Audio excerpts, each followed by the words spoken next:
Alright guys, I decided since I have the four-wheel drive slash out and I still have the speedometer or the GPS, I'm going to record the max speed on this because even though it's still running the stock low-speed gearing, this is a bigger motor. This Surpass motor is bigger than the stock motor. And this thing really, with the wheelies it's doing, this feels like it has more power.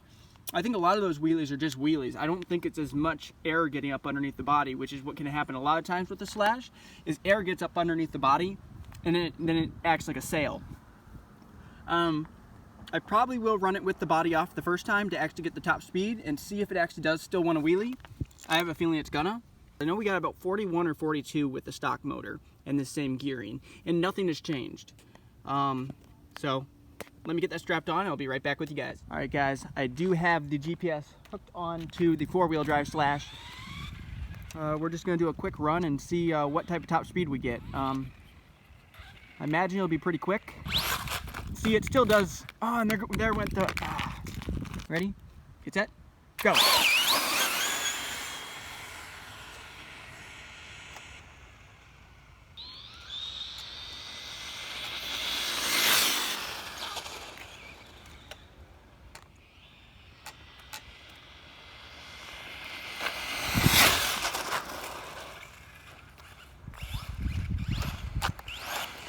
Bring it back.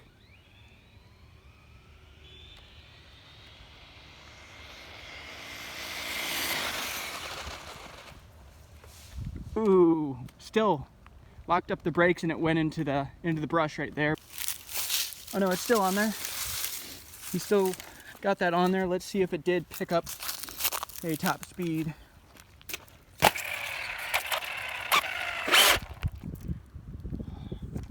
Max speed 46.2, definitely faster because that's still with the low speed gearing. Went 46.2 compared to, I want to say 41 or 42 something with the Valenian motor and the exact same setup.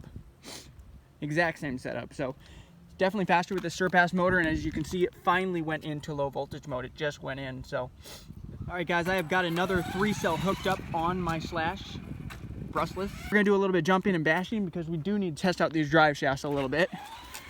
It's part of the reason why I brought it here. They've held up so far.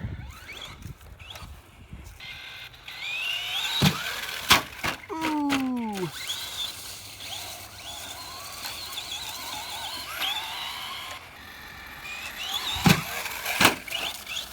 It's pretty good.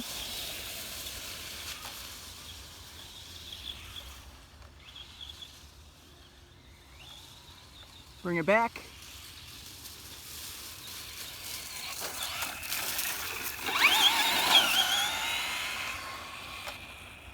Go ahead and hit that ramp again.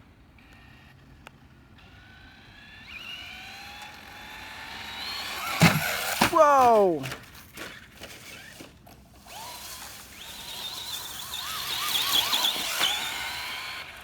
Maybe I should just... Okay.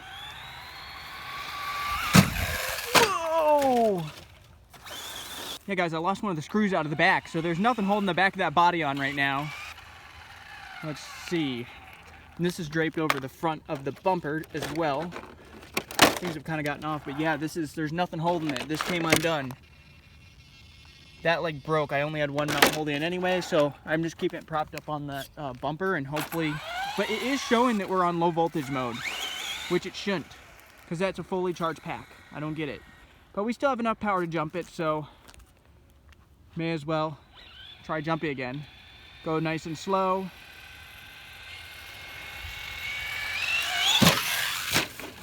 Yeah, as you guys can see.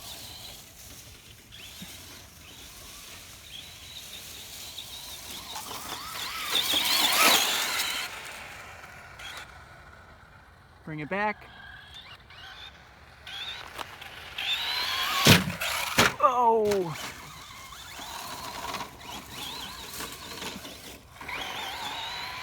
I mean, it still has a little bit of get up and go for just being on low voltage mode right now.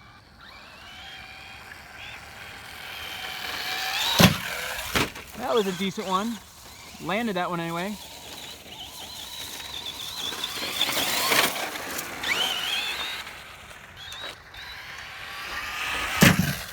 Whoa!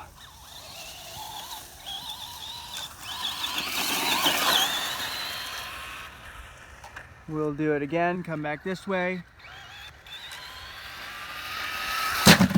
Whoa!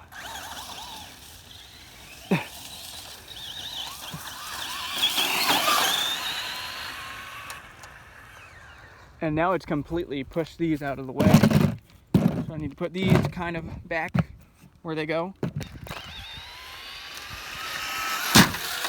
Ooh. Still going, guys.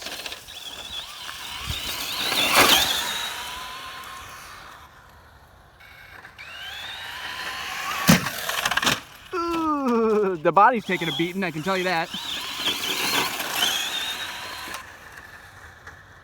Bring it back again. Whoa! Keeps on landing right side up. Somehow. Let's go up a little bit slower.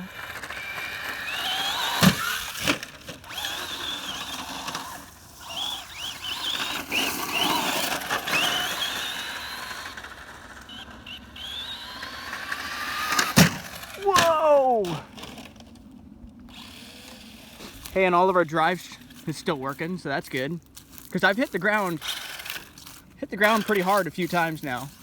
Wait, is it still working? Ooh, I think we stripped out a hex though. Looks like we still have drive, but it looks like we stripped out a hex, I think.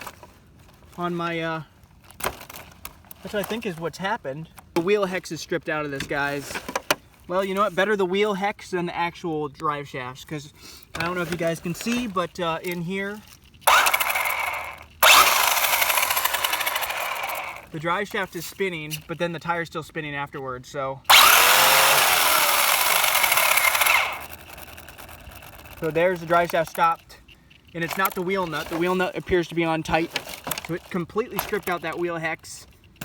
Which means I'm gonna have to put a different set of wheels on, but I'd say let's keep on bashing it. That's from just hitting the ground with the power on, because I really want to test these drive shafts, guys.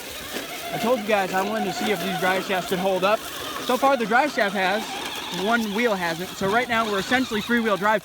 I was wondering, it didn't feel like it's pulling that much. So the front driver's wheel, or the left wheel, is, the hex is clearly stripped out. So that's our issue now, guys, but the drive shaft looks to still be good. So I guess we'll keep on going. Thing hasn't died yet, so that's good. Come up on it nice and slow. You can see that body, guys. That body's barely on. The body looks so funny because it's barely on. Let's bring it back again. Bring it up nice and slow and then give it a little bit of gas now. Whoa, that was actually pretty good.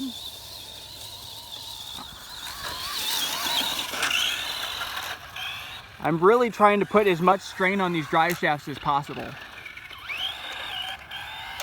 So clearly I put enough strain when I hit the ground. Oh, landed it. Put enough strain when I hit the ground that I must have still been spinning the wheels, because that stripped out the hex. I'd rather have the hex of the wheel strip out than the drive shaft break. Because, but I'm not super thrilled that the drive shaft, or that the wheel hex went out, because I don't have another Badland tire.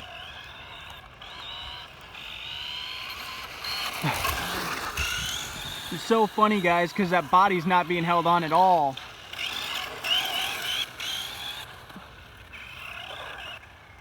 Okay, it's done, guys. It finally died. Anyway, guys, I think it held up pretty well. Motor's really not even all that hot. I can still have my fingers on it. So, and this fan quit working a while ago. I forgot to point that out. So, things doing really well. Stay tuned, because obviously now I have to do something with this wheel, or I could run it three-wheel drive for a little while. But thank you guys for watching. If you enjoyed it, hit that thumbs up button. Also, subscribe to the channel if you want to see further tests with these drive shafts. All right, later.